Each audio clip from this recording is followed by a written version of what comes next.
This first case articles on the go feature is titled Negotiating Contracts with Anesthesia. Set clear expectations and hire who you know. Written by freelance medical and health policy writer Jennifer Lubell. This article first appeared on ormanager.com.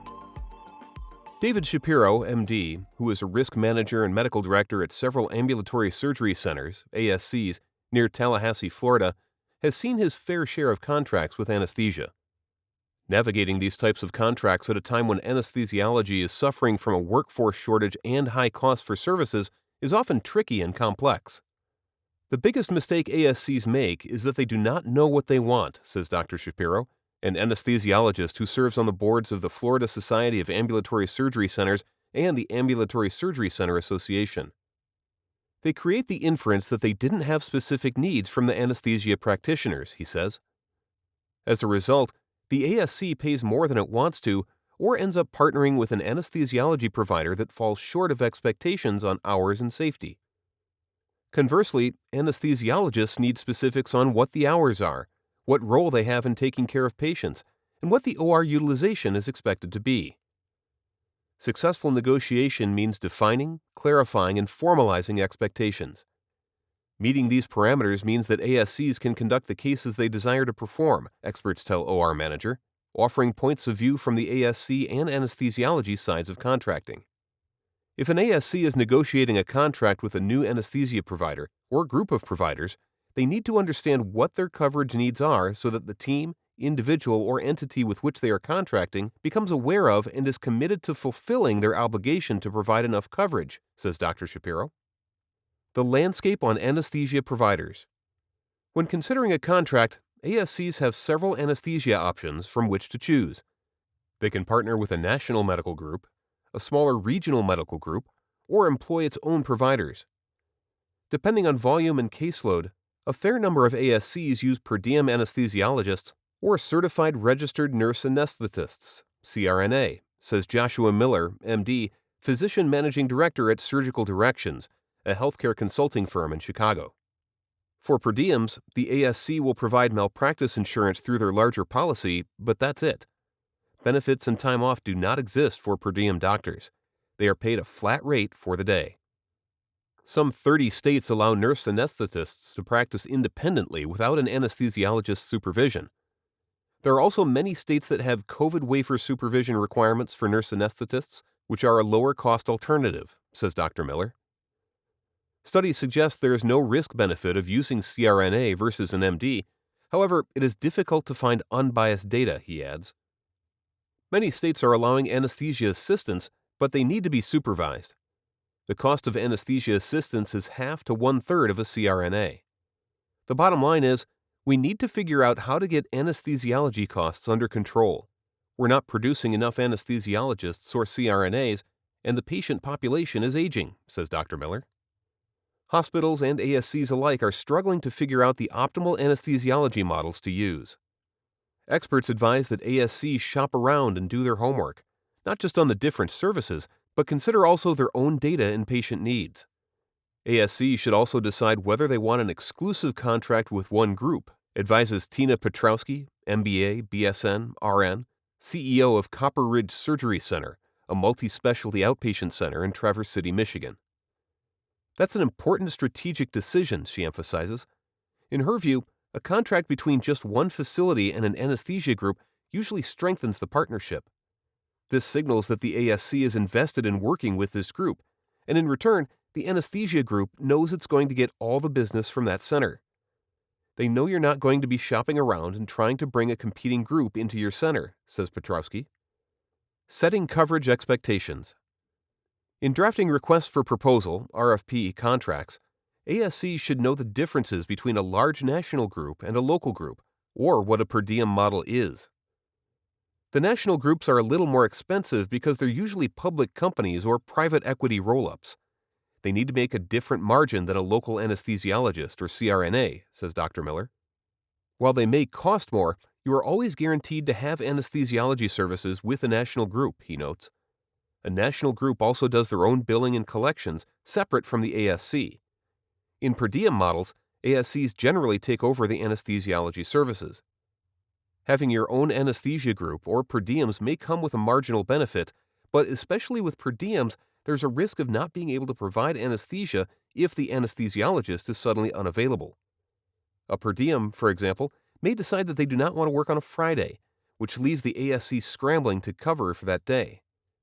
If I'm an orthopedic ASC or total joints, and I can't do a certain number of total joints in a day, I'm going to lose not only my professional fee, but the facility fee, says Dr. Miller. When drafting a contract, clearly laying out expectations on work and all financial aspects is a must, experts say. It's important to get extremely specific in the contract.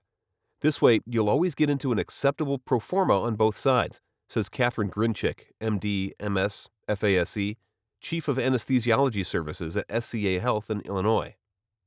The ASC and the provider should work together to balance the number of expected cases and needed coverage for anesthesia. Specify what anesthesia's role is in helping with the scheduling, moving of cases, and identifying problem patients, advises Dr. Grinchick. Someone who might have more comorbidities than somebody else may need to be done at a specific time in the day with a specific anesthesia provider. This mitigates the risk of having a controversy at the beginning of the day on the actual coverage for a patient, she adds. ASC should also specify what they want in terms of the number of rooms covered, hours of service, and duration of coverage in terms of post-anesthesia care, she notes. The contract may have a salary guarantee for a certain amount of work at a given facility.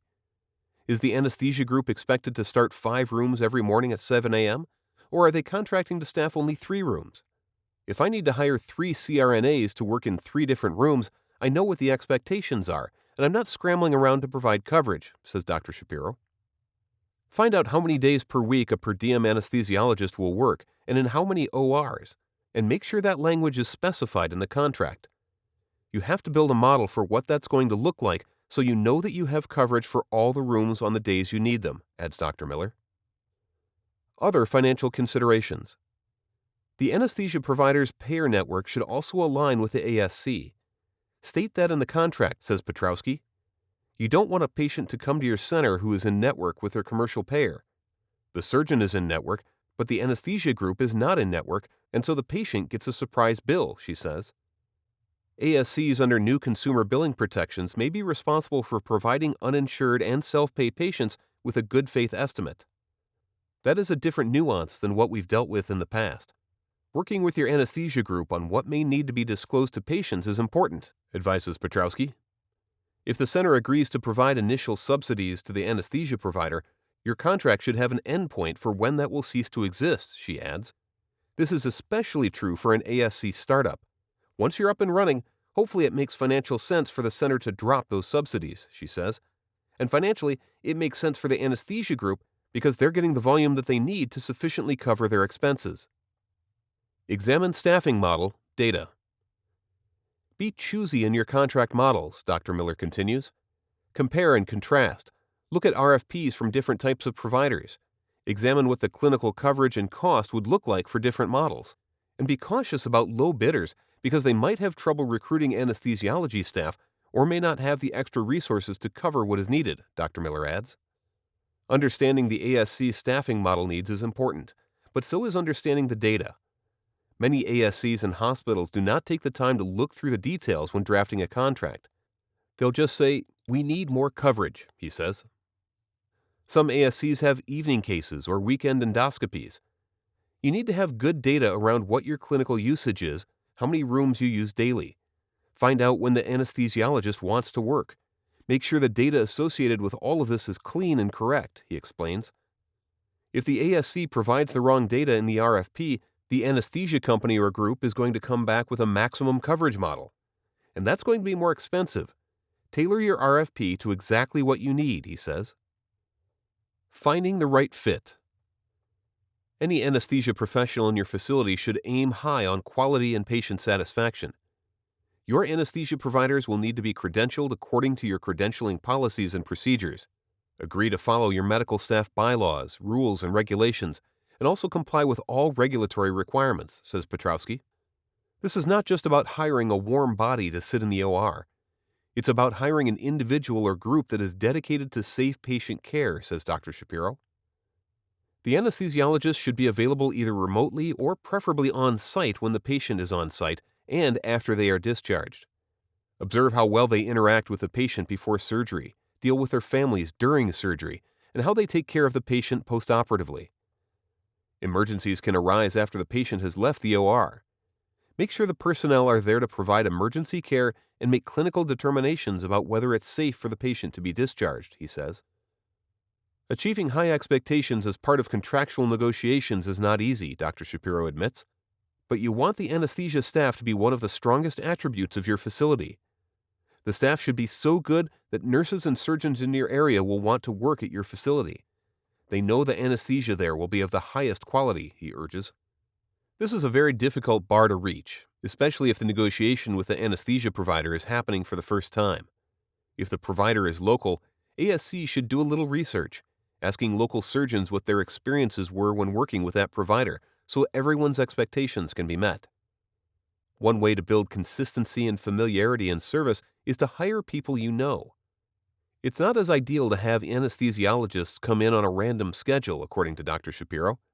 If you're contracting with a large group that staffs other facilities, it's important to have that ability to choose and limit the number of people that comes into the facility, he says. In one contract between a large anesthesia group and an ASC where he works, Dr. Shapiro negotiated that the ASC retain the ability to select the people with whom it wanted to work. This enabled us to pick and choose the anesthesia providers that best fit our culture and allowed us to provide consistency, he explains.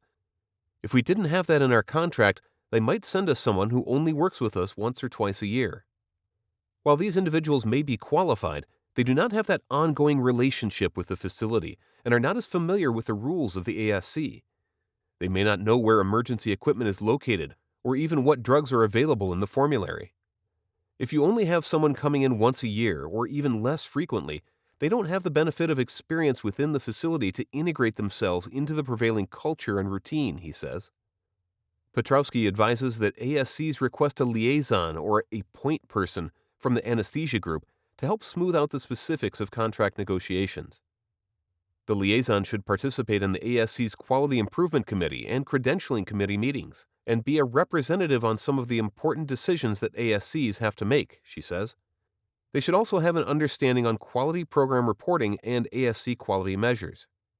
Anesthesia partners can provide valuable input with decisions on choosing the right types of patients for the center, as well as advising on the purchase of critical supplies for crash carts, malignant hyperthermia carts, and equipment such as anesthesia machines and ultrasound systems for nerve blocks. The worst-case scenarios. When drafting contracts, always hire an attorney, experts advise. One important provision to consult an attorney about is an exit clause. Both parties should have an out, advises Dr. Shapiro. If the relationship is not working out for the ASC or anesthesiologist, you need to have a provision where you can have a civil but expedited breakup, he says. If such considerations are not on the contract, it is almost guaranteed that the issue will come up between the parties, he adds.